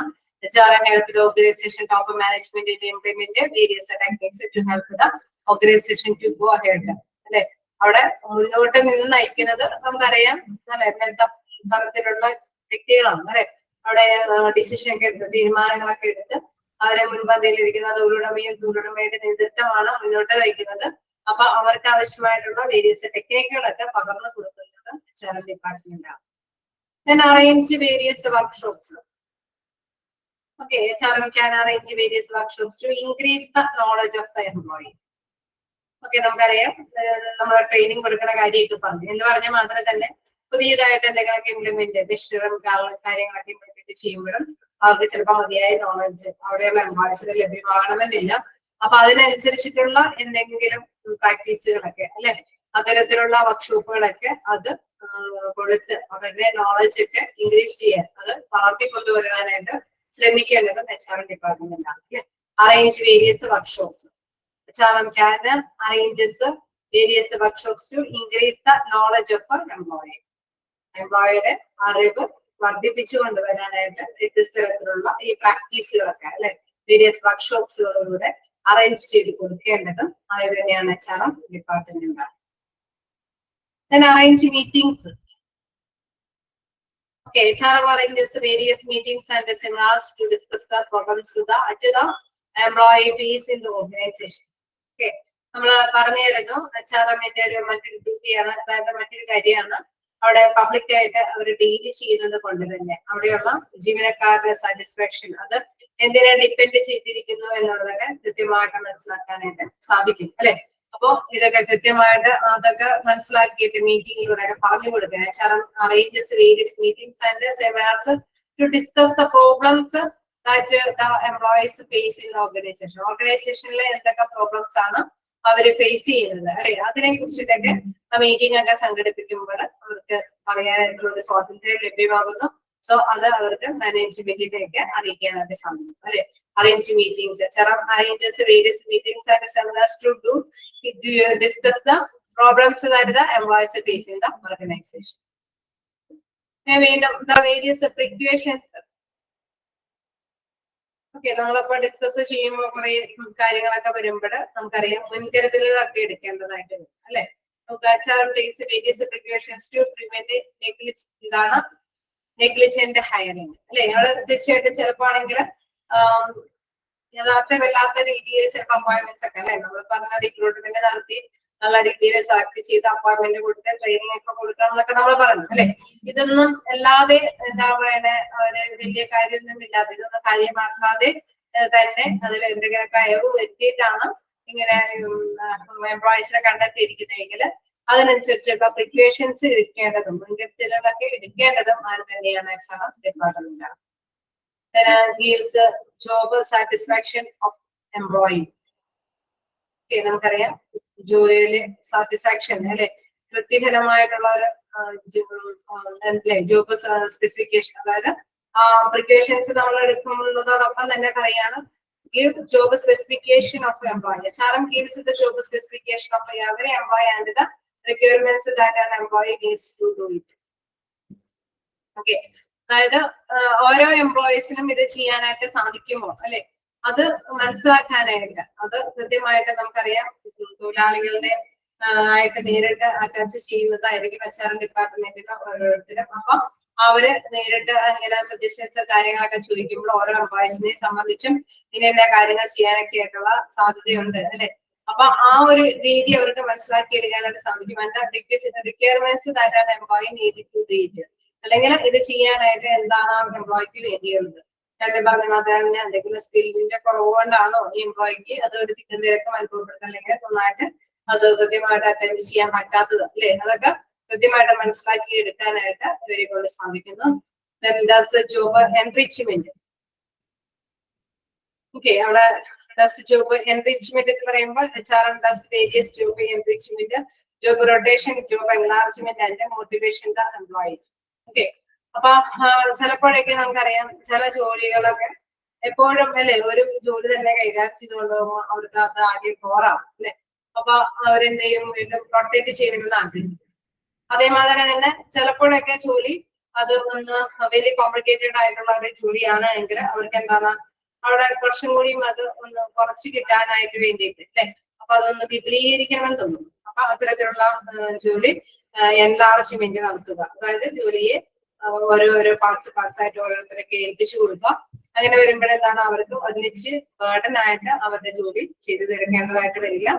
then അതേമാതിരി തന്നെ കൊടുക്കുക അല്ലെ, ഒരുമാതിരി ജോബ് എൻറിച്ച്മെന്റ് എന്ന് പറയുന്നത് അംഗീകാരം കൊടുക്കുക അല്ലെ, ഒരു ജോലി ചെയ്യുന്നവരോട് റെസ്പെക്ട് ഒരു അംഗീകാരമൊക്കെ കൊടുക്കാനായിട്ട് ബാധ്യസ്ഥരാണ്. സോ അതെല്ലാം അംഗീകാരമുള്ള പേഴ്സൺസിന് ലഭ്യമാക്കി കൊടുക്കുക. അതേമാതിരി തന്നെ ബോറായിട്ട് തോന്നുന്ന കാര്യങ്ങൾക്കൊക്കെ റൊട്ടേഷനൊക്കെ അനുവദിച്ചു കൊടുക്കുക. പിന്നെ എൻലാർജ്മെന്റ് ആയിട്ട് മോട്ടിവേറ്റ്സ് ദ എംപ്ലോയീസ്. ഓക്കെ, അതായത് നമ്മൾ പറഞ്ഞു വലിയ വലിയ റിസ്കുകളൊക്കെ എടുക്കേണ്ടി വരുമ്പോൾ ചിലപ്പോൾ ഒറ്റയ്ക്ക് ഹാൻഡിൽ ചെയ്യാനായിട്ട് ബുദ്ധിമുട്ടുണ്ടെങ്കിൽ അത് വിവിധങ്ങളായ പേഴ്സൺസിന്റെ മേലിലൊക്കെ ചുമതലപ്പെടുത്തിക്കൊണ്ട് അതെങ്ങനെയെങ്കിലും ഫുൾഫില്ല് ചെയ്യാനൊക്കെ ആയിട്ടുള്ള ഒരു അറേഞ്ച്മെന്റ്സ് കൈകാര്യം ചെയ്ത് കൊടുക്കുക എന്നുള്ളതെല്ലാം തന്നെ ആരുടെ ഫംഗ്ഷൻ ഇതിൽ പെടുന്നതാണ്, ക്യാരക്ടറിസ്റ്റിക്സിൽ പെടുന്നതാണ്. ക്യാരക്ടറിസ്റ്റിക്സ്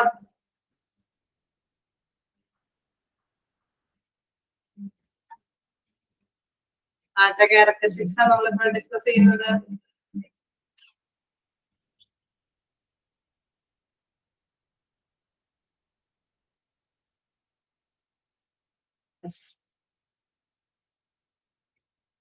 ഓക്കെ, ഇവിടെ എന്താണ് പലതരത്തില് അല്ലെ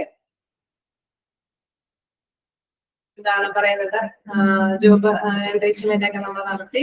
അപ്പൊ അതിൽ മറ്റൊരു ക്യാരക്ടറിസ്റ്റിക്സ് എന്ന് പറയുന്നത് develop the relation between labour and management. HRM gives support to develop and maintain cordial relationship between labor and management. ഇപ്പൊ job enrichment, job enlargement, job rotation, അതേമാതിരി തന്നെ മോട്ടിവേഷൻ, ഇതൊക്കെ പറഞ്ഞു കഴിഞ്ഞാൽ നിങ്ങൾ ആകെ കൺഫ്യൂസ്ഡ് ആവണ്ട, ഇതെല്ലാം നിങ്ങൾ പഠിക്കുന്നുണ്ട്. പക്ഷെ ഒരു കാര്യം മനസ്സിലാക്കുക, ഇതെല്ലാം അറേഞ്ച് ചെയ്ത് റൊട്ടേറ്റ് ചെയ്യണോ, അവർക്ക് ബോറടിക്കോ, അല്ലെങ്കിൽ വലിയ വലിയ കോംപ്ലിക്കേറ്റഡ് ആയിട്ടുള്ള വർക്കാണോ, അതൊക്കെ ഹാൻഡിൽ ചെയ്യാൻ ബുദ്ധിമുട്ടുണ്ടാവോ, അപ്പോൾ വിപുലീകരിച്ച് നടക്കണോ, അതല്ലെങ്കിൽ കുറെ അംഗീകാരങ്ങളൊക്കെ അവർക്ക് കൊടുക്കേണ്ടതുണ്ടോ, അവരാണല്ലോ ഇതൊക്കെ ടാർഗറ്റ് ഫുൾഫിൽ ചെയ്തത്. ഓക്കെ, അവരെ സാറ്റിസ്ഫൈഡ് ചെയ്യാനായിട്ട് എന്തെങ്കിലും അംഗീകാരം കൊടുക്കേണ്ടതുണ്ടോ, അല്ലെങ്കിൽ മോട്ടിവേറ്റ് ചെയ്ത് മറ്റേതെങ്കിലും ബെനിഫിറ്റ്സ് ഉള്ള അവർക്ക് ലഭ്യമാക്കി കൊടുക്കേണ്ടതുണ്ടോ, നല്ല സാറ്റിസ്ഫൈഡ് ആയിട്ട് ആ ഒരു കമ്പനിയിൽ നിന്ന് വിട്ടുപോകാതിരിക്കാനായിട്ട് അഡീഷണൽ ആയിട്ടുള്ള എന്തെങ്കിലും ബെനിഫിറ്റ്സ് പാക്കേജുകളൊക്കെ കൊടുക്കണം. അതെല്ലാം തന്നെ എന്താണ് അവിടെ മറ്റൊരു ക്യാരക്ടറിസ്റ്റിക്സ് ആണ്, അതിന്റെ HRM മാനേജ്മെന്റിന്റെ മറ്റൊരു ക്യാരക്ടറിസ്റ്റിക്സ് ആയിട്ടാണ് പറയുന്നത്. ലാസ്റ്റ് വൺ എന്ന് പറയുന്നത് develop the relationship between labour and management. Okay, clear അല്ലേ? ഏതെങ്കിലും പോയിന്റ് കിട്ടാത്തതുണ്ടോ? ലാസ്റ്റ് വൺ വരെ എത്തി.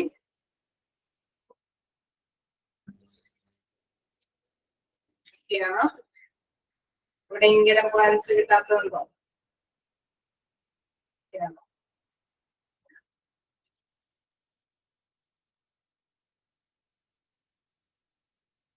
ഓക്കെ, ഒരു പോയിന്റ് കൂടി നോക്കിയിട്ട് നിങ്ങൾക്ക് നോക്കാം. എന്താണ് direct relationship between labour and management. Human resource management gives support to develop and maintain a coordinate. ഞാൻ അതുകൊണ്ടാണ് നിങ്ങൾക്ക് വായിക്കാൻ ഇത്തിരി സമയം തരാമെന്ന് വെച്ചത്. ഒത്തിരി 14 അല്ലേ, 14 നമ്മൾ എടുത്തു പോവുകയായിരുന്നു. ഓക്കെ, എവിടെയെങ്കിലും നിങ്ങൾക്ക് ഇത്തിരി സ്പീഡായിട്ട് തോന്നിയിട്ടുണ്ടെങ്കിൽ നിങ്ങൾ ചോദിച്ചു പോകാം. ഒന്നാമതായിട്ട് എന്റെ ലാംഗ്വേജിൽ ഇത്തിരി സ്പീഡ് ഉണ്ട്. മറ്റേ ചിലപ്പോൾ എന്താ പറയുന്നത്, കോട്ടയംകാരൊക്കെ പൊതുവെ ചോദിക്കാറില്ല ഇത്തിരി ഒന്നുകൂടി അല്ലെ ഒരു സ്പീഡ് കുറഞ്ഞു. നമ്മുടെ എല്ലാ തരത്തിലുള്ള ഡിസ്ട്രിക്റ്റിലുള്ള പീപ്പിൾസ് അല്ലെ പേഴ്സൺസ് ഉണ്ടാവും. അപ്പൊ സ്പീഡ് തോന്നുന്നവരുണ്ടെങ്കിൽ തീർച്ചയായിട്ടും കുറയ്ക്കാനായിട്ട് പറഞ്ഞോ. നമ്മുടെ ലാസ്റ്റ് പോയിന്റ് നോക്കാം. എന്തായാലും നിങ്ങൾക്ക് വലിയ അവസരം തരാം. Develop the relationship between labour and management. Okay, അവിടെ HR എന്ന് പറയുമ്പോൾ ഹ്യൂമൻ റിസോഴ്സ് മാനേജ്മെന്റ് എന്ന് പറയുമ്പോൾ നമുക്കറിയാം ഒരു കമ്പനിയൊക്കെ ആവുമ്പോൾ അവിടെ തൊഴിലുടമയും തൊഴിലാളികളും മാത്രമല്ല ഉണ്ടാവുക അല്ലെ. തൊഴിലുടമയ്ക്ക് വേണ്ടിയിട്ട് മാനേജ്മെന്റ് അവിടെ പ്രവർത്തിക്കുന്നുണ്ടാവാം. തൊഴിലാളികൾക്ക് വേണ്ടിയിട്ട് യൂണിയൻ നേതാക്കളൊക്കെ കാര്യങ്ങളൊക്കെ നടത്തി അവിടെ പ്രവർത്തിക്കുന്നുണ്ടാവാം. ഉണ്ടാവൂലേ? അങ്ങനെ വലിയ വലിയ കമ്പനിയുടെ കാര്യമാണ് ഞാൻ പറഞ്ഞത്. ചെറിയ ചെറിയ ഫേമൊക്കെ ആണെങ്കിൽ നമുക്കറിയാം അവിടെ തൊഴിലുടമയും തൊഴിലാളികളൊക്കെ ഉണ്ടാവുള്ളൂ അല്ലെ. അവിടെ 3-4%. പക്ഷെ വലിയ വലിയ ഫേമൊക്കെ ആവുമ്പോൾ അവിടെ മാനേജ്മെന്റ് ആയിരിക്കും കാര്യങ്ങളൊക്കെ നടപ്പാക്കുന്നത്. തൊഴിലുടമയ്ക്ക് വേണ്ടിയിട്ടാണ് മാനേജ്മെന്റ് കാര്യങ്ങളൊക്കെ നടപ്പാക്കുന്നത്. കോർപ്പറേറ്റ് ലെവലിലൊക്കെ ഉള്ളവരാണ് അവര് തീരുമാനങ്ങളൊക്കെ അല്ലെ. അവിടെ മാനേജ്മെന്റിനെയും കൂടി ഉൾപ്പെടുത്തി തൊഴിലുടമയും കൂടി ഉൾപ്പെട്ട തീരുമാനങ്ങൾ അല്ലെ കാര്യങ്ങളൊക്കെ ആയിരിക്കും ഡിസിഷൻസ് ഒക്കെ ഉണ്ടാക്കാം. ദെൻ അവിടെ തൊഴിലാളികൾ അവരുടെ വർക്ക് ചെയ്യുന്നുണ്ടാവും. തൊഴിലാളികൾക്ക് വേണ്ടിയിട്ട് ചിലപ്പോൾ എന്തെങ്കിലും യൂണിയനുകളൊക്കെ അവിടെ ഇടപെടുന്നുണ്ടാവാം. ചില അവകാശങ്ങളൊന്നും ചിലപ്പോൾ തൊഴിലാളികൾക്ക് നേടിയെടുക്കാൻ പറ്റാതെ വരുമ്പോഴാണ് അവര് യൂണിയൻ നേതാക്കളുടെയൊക്കെ സപ്പോർട്ടോട് കൂടിയിട്ട് ബാർഗെയിൻ ചെയ്യാനൊക്കെ ആയിട്ട് മുതിരുന്നത് അല്ലെ. അപ്പൊ നോക്കാം ഇവിടെ പറയുന്നത് HRM gives support to develop and maintain the coordinate relationship between labor and the management. അപ്പൊ അവിടെ പറയാണ് അവിടെ എന്താണ് HR ഡിപ്പാർട്ട്മെന്റ് എന്താണ് നല്ലൊരു റിലേഷൻഷിപ്പ് ഈ പറഞ്ഞ എന്താണ് ലേബർ ആയിട്ട് മാനേജ്മെന്റ് ഒക്കെ ആയിട്ട് ബന്ധപ്പെട്ട് പോകണം അല്ലെ. മാനേജ്മെന്റിനെ നമുക്കറിയാം തൊഴിലുടമയ്ക്ക് വേണ്ടിയിട്ടാണ് മാനേജ്മെന്റ് പ്രവർത്തിക്കുന്നത്. തൊഴിലാളികൾക്ക് വേണ്ടിയിട്ട് ആണ് യൂണിയനുകൾ പ്രവർത്തിക്കുന്നത്. ഇവരുടെയൊക്കെ മീഡിയേറ്റർ ആയിട്ട് അല്ലെ മധ്യസ്ഥനായിട്ടുള്ള HR ഡിപ്പാർട്ട്മെന്റ് അവിടെ പ്രവർത്തിക്കുന്നത്. ഇരുകൂട്ടർക്കും അല്ലെ തൊഴിലുടമയ്ക്കും പ്രോബ്ലംസ് നമ്മൾ അവർ ഇറക്കുന്ന ക്യാപിറ്റൽ അനുസരിച്ചിട്ടുള്ള ഒരു റിട്ടേൺ അവർ താല്പര്യപ്പെടുന്നുണ്ടാവും, ആഗ്രഹിക്കുന്നുണ്ടാവും. തൊഴിലാളികളും അവർ വർക്ക് ചെയ്യുന്നതനുസരിച്ചിട്ടുള്ള അല്ലെ ഒരു ഔട്ട്കംസ് അതായത് സാലറിയും മറ്റു ബെനിഫിഷ്യൽ പാക്കേജുകളൊക്കെ അവരും ആഗ്രഹിക്കുന്നു. ഓക്കെ, അവരെ ബാർഗെയിൻ ചെയ്തെടുക്കാൻ അവരുടെ വിലപേശി കാര്യങ്ങളൊക്കെ നേടിയെടുക്കാൻ വേണ്ടിയിട്ടാണ് യൂണിയൻ നേതാക്കളൊക്കെ അവിടെ പ്രവർത്തിക്കുന്നത്. സോ ഇവരെല്ലാം തൃപ്തിപ്പെടുത്തി കൊണ്ടുപോകുന്നത് അവരൊക്കെ ആയിട്ട് യാതൊരു കോൺഫ്ലിക്റ്റുകളും തർക്കങ്ങളൊന്നും ഇല്ലാതെ അവരൊക്കെ ആയിട്ട് ഒരു ബെറ്റർ റിലേഷൻഷിപ്പ് മെയിൻറ്റെയിൻ ചെയ്ത് കൊണ്ടുപോകേണ്ടത് ഏത് ഡിപ്പാർട്ട്മെന്റിന്റെ പ്രധാനപ്പെട്ട റോളാണ്. ഏത് ഡിപ്പാർട്ട്മെന്റിന്റെ ആയിരിക്കും?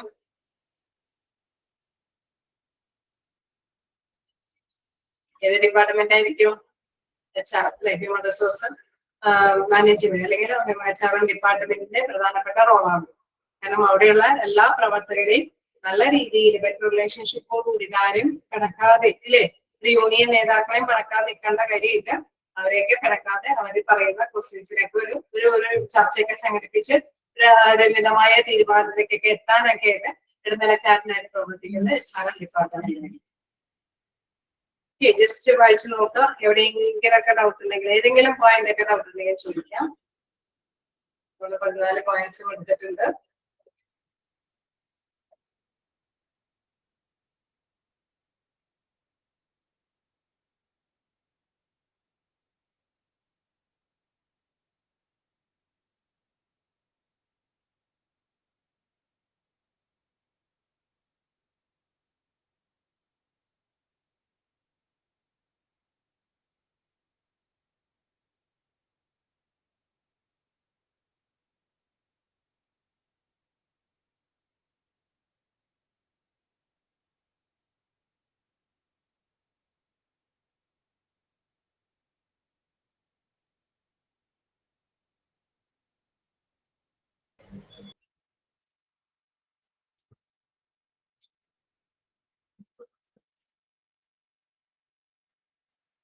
വീണ്ടും പറയേണ്ടതുണ്ടോ ഏതെങ്കിലും പോയിന്റ്?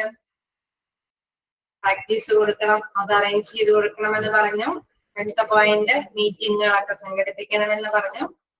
ആര്? HR ഡിപ്പാർട്ട്മെന്റ് അല്ലെ. അവിടെ തൊഴിലുടമയ്ക്ക് അവിടെ കൃത്യമായിട്ട് പറയുന്നുണ്ട്. Discuss the problems that employee face in the organisation അല്ലെ. ഓർഗനൈസേഷനിൽ ഫേസ് ചെയ്യുന്ന പ്രോബ്ലംസിനെയൊക്കെ ഡിസ്കസ് ചെയ്യാനായിട്ടുള്ള ഒരു മീറ്റിംഗ്സ് അറേഞ്ച് ചെയ്ത് കൊടുക്കണം. നമുക്കറിയാം തൊഴിലുടമയുടെ മാനേജ്മെന്റ് ആയിട്ട് ചിലപ്പോൾ വേണമെങ്കിൽ തൊഴിലാളികൾക്ക് അവര് ഫേസ് ചെയ്യുന്ന പ്രോബ്ലംസ് ഒക്കെ പറയണമെന്നുണ്ടാവും അല്ലെ.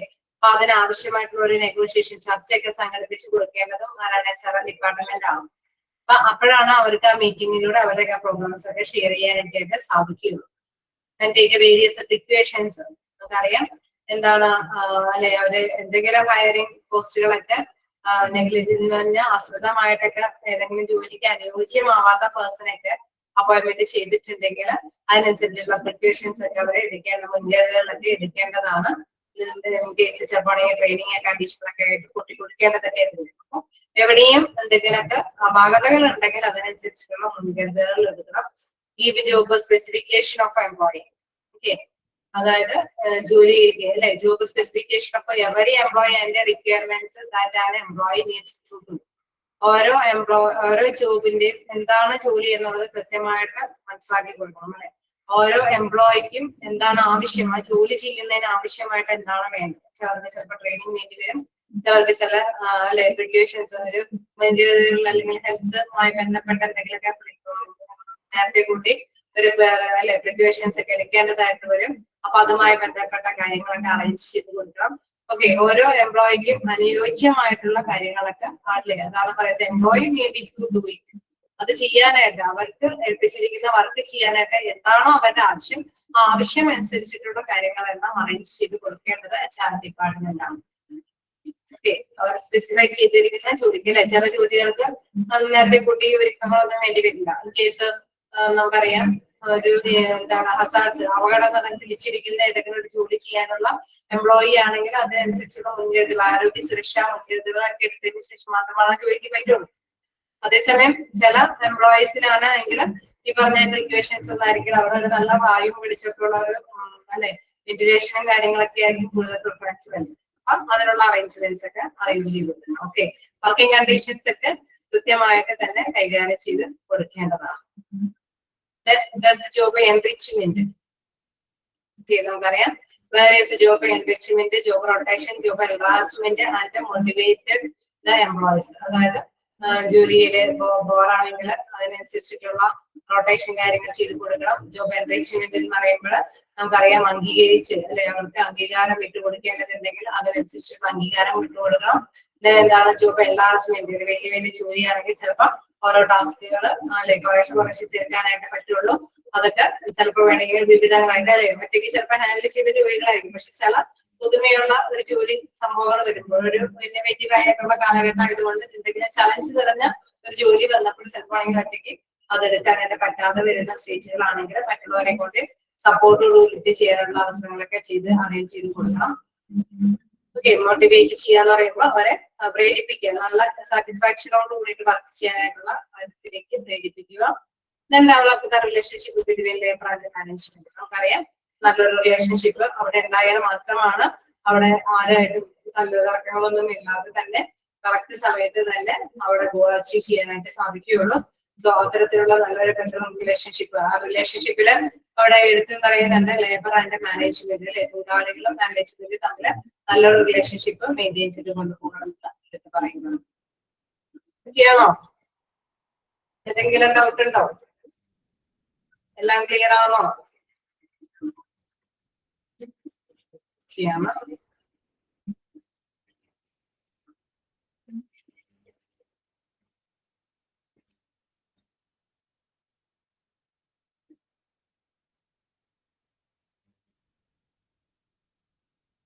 ഇപ്പൊ ക്ലിയറാണെന്ന് പറയുന്നു. അപ്പൊ നമുക്ക് അടുത്തൊരു ഭാഗത്തേക്ക് പോവാം. സമയമില്ല, എന്റെയും നമുക്ക് ജസ്റ്റ് പറഞ്ഞു വെക്കാം അല്ലെ.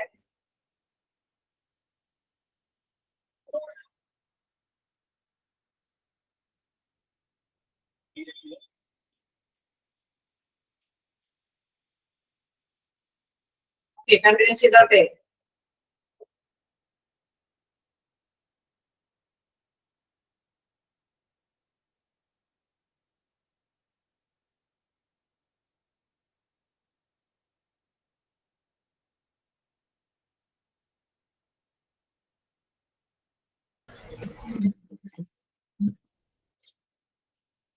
ഓക്കെ, അപ്പൊ നമ്മൾക്ക് നെക്സ്റ്റ് നോക്കാനുള്ളത് ഫങ്ഷൻസ് ആണ്. നോക്കാം, ഫങ്ഷൻസിൽ പറയുന്നത് we have already defined HRM. Okay, നമ്മൾ HRM ഡിഫൈൻ ചെയ്തു. The definition of HRM is based on what managers do. Okay, definitions നമുക്ക് മനസ്സിലാക്കി എന്താണ് HRM അല്ലെ മാനേജേഴ്സ് എന്താണ് പ്രധാനമായിട്ട് ചെയ്യുന്നത് എന്നുള്ള കാര്യം നമ്മൾ മനസ്സിലാക്കി. The functions performed by managers are common to all organizations. For the comprehensive of a study, the functions performed by the resource management can broadly be classified into two categories. Okay. അതായത് നമുക്ക് ഇവിടെ പ്രധാനമായിട്ട് നോക്കുകയാണെങ്കിൽ തീർച്ചയായിട്ടും നമുക്കറിയാം മാനേജറിന് human അവിടെ resources നല്ല രീതിയിൽ കൊണ്ടുപോകണമെങ്കിൽ തീർച്ചയായിട്ടും കോമൺ ആയിട്ടുള്ള കുറെ ഫങ്ഷൻസുകൾ ഉണ്ട്. അത് കൈകാര്യം ചെയ്താൽ functions performed by managers common to all organisation. ഇപ്പൊ ഏത് ഓർഗനൈസേഷൻ ആണെങ്കിലും അവിടെ എന്താണ് HR മാനേജേഴ്സിന്റെ ഒരു ഫങ്ഷൻ എന്ന് പറയുന്നത് അതൊക്കെ കോമൺ ആയിട്ടുള്ള കാര്യമാണ്. അതായത് അത് ഫങ്ഷൻ പ്രവർത്തനങ്ങളൊക്കെ സുഗമമായിട്ട് മുന്നോട്ട് കൊണ്ടുപോകുന്നതിന് വേണ്ടിയിട്ടാണ് ഈ ഒരു പ്രവർത്തനം ഇങ്ങനെ തിരിക്കുന്നത്. ഓക്കെ, അതിന് എന്തൊക്കെയാണ് വരുന്നതെന്നുള്ളത് നോക്കാം. പ്ലാനിങ്, സ്റ്റാഫിംഗ്, ഡെവലപ്പിംഗ്, മോണിറ്ററിങ്, പിന്നെ മാനേജിങ് റിലേഷൻഷിപ്പ്.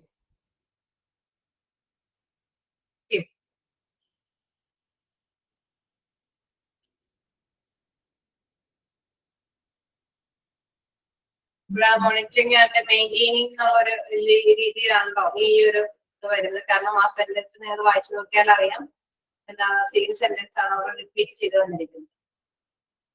ആണോ? നമ്മളെ ലെക്ചർ എല്ലാം തന്നെ അങ്ങനെയല്ലേ?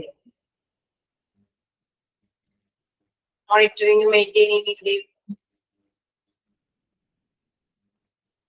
ആണോ? അപ്പൊ അതുകൊണ്ട് തന്നെയാണ് മോണിറ്ററിങ് ആൻഡ് മെയിൻറ്റെയിനിങ് ഒറ്റ ഹെഡിങ് ആയിട്ട് കൊടുത്താൽ മതി അല്ലെ? അതിന്റെ നോട്ട്സ് നോക്കാം. That is an administration of റിബാറ്റ് system, practice includes job evaluation, performance appraisal, pay and benefits. അത് തന്നെയാണ് ഇവിടെ റിപ്പീറ്റ് ചെയ്ത് പറഞ്ഞിരിക്കുന്നത്. That is and administration of reward system, HR practice include job evaluation, performance appraisal, pay and benefits. Okay, അപ്പൊ ആ ഒരു point അവിടെ ഒന്ന് ശ്രദ്ധിച്ചിരിക്കുക. നമുക്കപ്പോ സ്റ്റാർട്ട് ചെയ്യാം. അതായത് ഫസ്റ്റ് പോയിന്റ് പറയുന്നത് പ്ലാനിങ് ആണ്. പ്ലാനിങ് എന്ന് പറയുമ്പോൾ ആസൂത്രണം ചെയ്യുക എന്നുള്ളതാണ് ഇവിടെ പ്രധാനമായിട്ടും ലക്ഷ്യമിടുന്നത് അല്ലെ? അപ്പൊ ആസൂത്രണം ചെയ്യുക എന്ന് പറയുമ്പോൾ ഒരു ജോലി വരുമ്പോൾ തീർച്ചയായിട്ടും നമുക്കറിയാം അവിടെ ആ വേക്കന്റ് ആയിട്ടുള്ള ജോലിക്ക് അനുയോജ്യരായിട്ടുള്ള എംപ്ലോയീസിനെ കണ്ടെത്തണം അല്ലെ? അതിന് വേണ്ടി നമ്മൾ റിക്രൂട്ട്മെന്റ് നടപടികളൊക്കെ നടത്തും. അതിനുശേഷം നമ്മൾ എന്താണ് അവിടെ പ്ലേസ്മെന്റും കാര്യങ്ങളിലേക്ക്, ഇന്റർവ്യൂ കാര്യങ്ങളും അങ്ങനെയൊക്കെയുള്ള സ്റ്റെപ്പ് ബൈ സ്റ്റെപ്പ് ആയിട്ടുള്ള കാര്യങ്ങളിലേക്ക് പോവുകയാണ് അല്ലെ? അപ്പൊ പ്ലാനിങ് നോക്കുകയാണെങ്കിൽ preparing forecast of a future HR needs in the light of an organization's environment, mission and objectives, strategies and internal strategies and internal strategy strength and weakness, including its structure, culture, technology and leadership. Okay, വലിയ കുറെ കാര്യങ്ങളൊക്കെ പറയുന്നുണ്ട് അല്ലെ? നോക്കാം എന്താന്നുള്ളത്. Preparing forecast of a future അല്ലെ?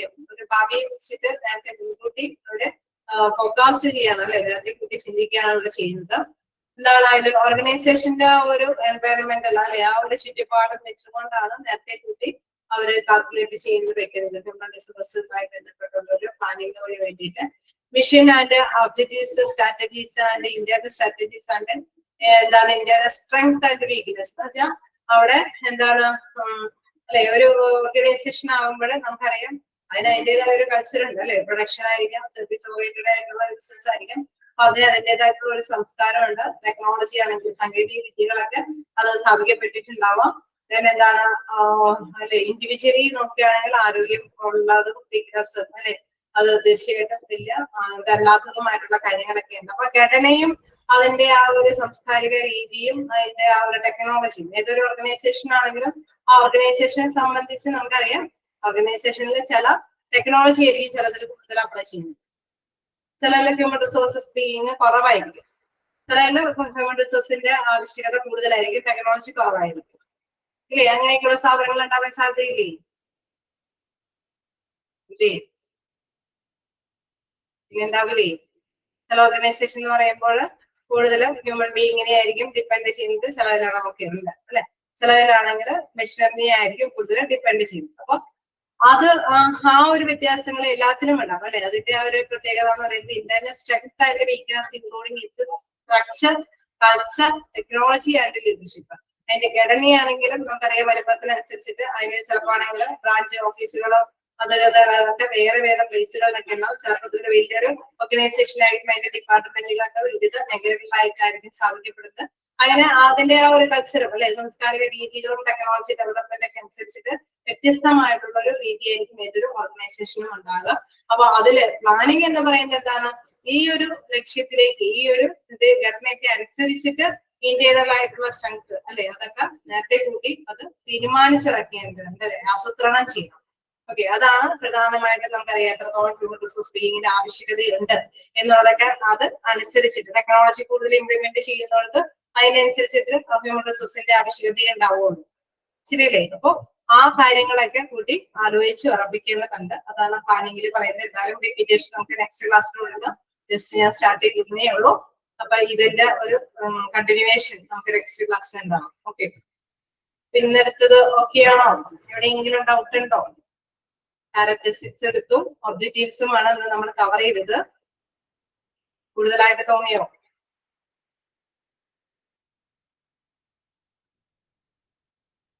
അത്രയും വേണ്ടായിരുന്നു എന്നുണ്ടോ? കുറച്ച് പോയാൽ മതിയോ? ഞാൻ ഓൺ ആക്കിയിട്ടുണ്ട്, അൺമ്യൂട്ട് ആക്കിയിട്ടുണ്ട്. ഇതിൽ കുറച്ച് പോയാൽ മതിയോ? കൂടുതലായിട്ട് തോന്നിയോ നിങ്ങൾക്ക്? നിങ്ങൾക്ക് റെസ്പോണ്ട് ചെയ്യാട്ടോ. ക്ലിയർ ആവുന്നില്ലേ? എടുക്കുന്നത് വേണ്ട, കുഴപ്പമില്ല. ഓക്കെ, ക്ലിയർ ആവുന്നില്ലേ? ക്ലിയർ ആവുന്നുണ്ട്. ഓക്കെ ഓക്കെ, ഇങ്ങനെ തന്നെ എടുത്ത് പോയാൽ മതി. നമുക്ക് നെക്സ്റ്റ് ചാപ്റ്റർ 3 വലിയ ലെങ്തി ചാപ്റ്റർ ആണ്. ഇത് നമ്മൾ ഇത്തിരി സ്ലോയിൽ പോയാൽ നെക്സ്റ്റ് ചാപ്റ്റർ 3 കൂടി ആളായിട്ട് വരും, വേണ്ടനായിട്ട് വരുന്നില്ല. കുഴപ്പമില്ല, ഇത്തിരി സ്പീഡ് കൂടുതലായിട്ട് തോന്നുന്നവർക്ക് വീണ്ടും വീണ്ടും ചോദിക്കാട്ടോ, അതിന് കുഴപ്പമൊന്നുമില്ല. നിങ്ങളുടെ ഇപ്പോൾ നമ്മുടെ ആവശ്യമുള്ള പഠിച്ചെടുക്കാവുന്നത് തീർച്ചയായിട്ടും അതൊക്കെ ചോദിക്കാം. ഓക്കെ, അപ്പൊ നമുക്ക് നെക്സ്റ്റ് ക്ലാസ്സിൽ കാണാം. Thank you. എന്തെങ്കിലും ഡൗട്ടുകളുണ്ടോ? എന്തെങ്കിലും ഡൗട്ടുകളുണ്ടോ? ഓക്കെ, നമുക്ക് നെക്സ്റ്റ് ക്ലാസ്സിൽ കാണാം. Okay, thank you.